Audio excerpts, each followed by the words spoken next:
El arte romano podría representar una mezcla de estilos, pues es indudable la influencia helénica que recibe tanto por los etruscos como por las colonias de la Magna Grecia, y también a partir del siglo II a.C. por la conquista de la Hélade, pero sin duda el arte romano se expandió de igual forma que su gran imperio. Se busca más el aspecto utilitario del arte y no el arte por su belleza y estética.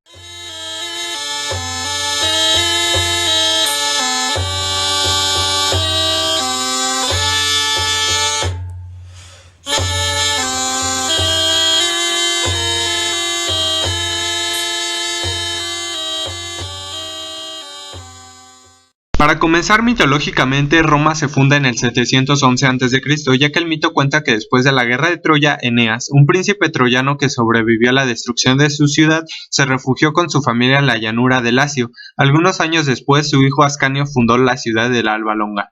4 siglos más tarde, uno de los reyes de la Alba Longa, Numitor, fue destronado por su hermano menor Amulio. Para garantizar su seguridad, el usurpador mató a todos los hijos varones de su hermano y obligó a su sobrina Rea Silvia a hacerse sacerdotisa. Pero el dios Marte hizo madre a la hija de Numitor, dándole gemelos, Rómulo y Remo. Amulio, enfurecido, ordenó que los niños fueran arrojados a las aguas del río Tíber. Pero la canasta en la que habían sido depositados quedó varada en la orilla y una loba encontró a los hermanos y los amamantó. Más tarde fueron recogidos por el matrimonio de pastores Faustulo y Acalarencia. Se dice que fueron educados en Gabio, centro cultural de Lacio, y que más tarde fueron bandoleros. Según la tradición romana, los hermanos gemelos Rómulo y Remo descubren su verdadero origen y deciden enfrentar al rey Amulio para cobrar venganza y así ser los encargados de fundar Roma. Pero comienza la disputa entre ambos hermanos, siendo Remo asesinado por Rómulo. Finalmente sería solo Rómulo quien fundaría Roma, convirtiéndose en su primer rey.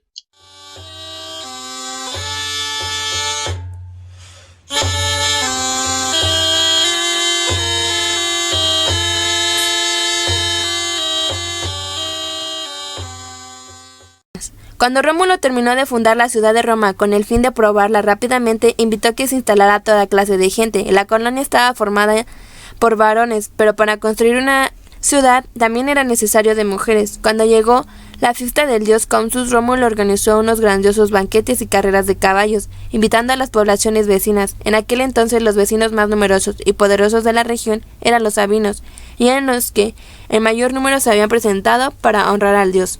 Cuando los sabinos se encontraban vencidos por los vapores del vino, los romanos raptaron a sus mujeres que encontraron y las escondieron.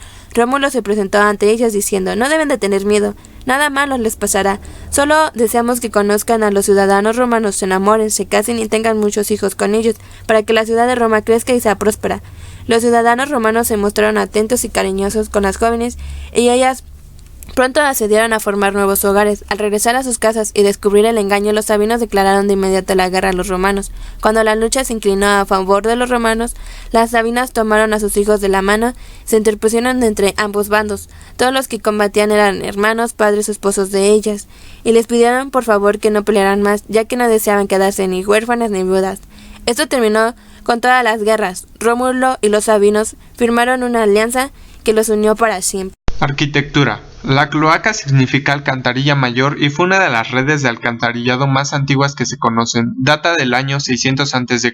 en tiempos del rey Lucio Tarquino Prisco, quinto rey de Roma durante la monarquía romana, que planificó la urbanización de la ciudad. Representó un gran avance sanitario en la antigua Roma y muestra de su importancia la encontramos en el hecho de que la regía una diosa, la diosa Cloacina. Un arco de medio punto es aquel que tiene forma de semicírculo. Normalmente está formado por dovelas, piezas en forma de cuña de adobe, ladrillo, piedra y es el elemento principal de la arquitectura abovedada.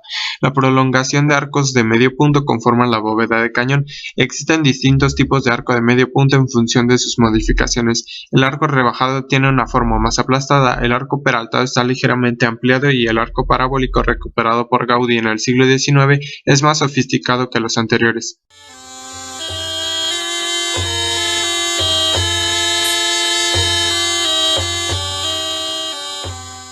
Adoptaron el arte de pintar las paredes y el trabajo sobre los mosaicos para la decoración de las casas. Los primeros artistas fueron etruscos, pero la mayor parte de las esculturas de mármol fueron moldeadas siguiendo el estilo griego.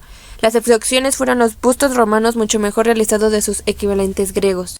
mejoría en las construcciones. Para el 300 a.C., Amplius Claudius Ecaicus había comisionado la pavimentación de las carreteras militares en Caupa, la Vía Amplia y el primer acueducto romano. Continuaron construyendo muchas carreteras y acueductos por todo el imperio. Inicialmente los romanos adoptaron de los etruscos el uso del arco y el templo de madera decorado con la terracota, definición del arco de medio punto. Comienzan a utilizar el concreto cubierto por tabiques. En el siglo II a.C., el encuentro con la tradición helénica y la nueva riqueza de la aristocracia favoreció el desarrollo de las columnas en el mármol, y asimismo los romanos desarrollaron sus propios edificios característicos llamados basílicas, largos espacios cubiertos para la política, el comercio y las leyes. La cultura romana se desarrolló muy despacio antes del siglo III a.C. La lengua usada para los trabajos importantes era el griego, mientras que el latín era usado solo para algunos documentos oficiales como las 12 tablas, diarios familiares y las identificaciones personales. La aportación romana a la música no representa una gran índole, pero sí relevante en la época. Generalmente se daban grandes fiestas a las que acudían numerosos músicos y coros donde deleitaban a los oyentes con sus melodías y cantos. Los instrumentos solistas más utilizados en Roma eran la lira y la cítara.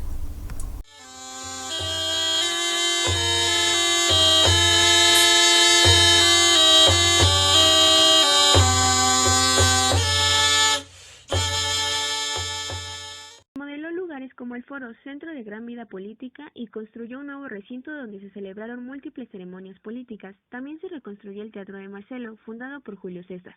La fachada curva representa solo una tercera parte del perímetro exterior del semicírculo con los asientos del teatro. La fachada es construida de travertinos y embellecida por semicolumnas, dóricas en el nivel de tierra, jónicas en los siguientes niveles.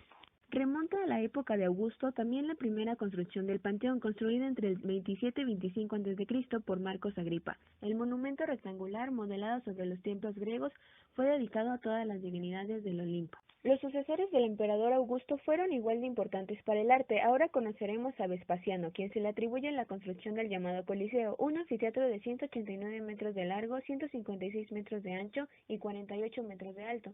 Se emplearon grandes cantidades de arcilla para las bóvedas que sostienen los asientos. En dicho recinto se ofrecieron una serie de múltiples eventos culturales y políticos. Marcos Aurelio gobernó en un periodo de arduo conflicto, celebró sus victorias con la construcción de algunos arcos triunfales y elevó una columna monumental asociada al altar en los Campos de Martes en honor a Antonio Pío. Probablemente el más famoso monumento asociado al emperador Marcos Aurelio es la estatua ecuestre dedicada a él mismo. El emperador Constantino, por su parte, ordenó la construcción del famoso Arco del Triunfo. Un arco de triunfo es un monumento construido para conmemorar una victoria militar. El Arco de Triunfo clásico es una estructura autónoma, bastante separada de las puertas o murallas de la ciudad. En su forma más simple, un arco de triunfo consiste en dos pilastras unidas por un arco, rematadas por una superestructura plana o ático en la que puede estar una estatua o que luce inscripciones conmemorativas. La estructura debía estar decorada con relieves en los cuales representaban pasajes de la guerra que dicho gobernante había atravesado.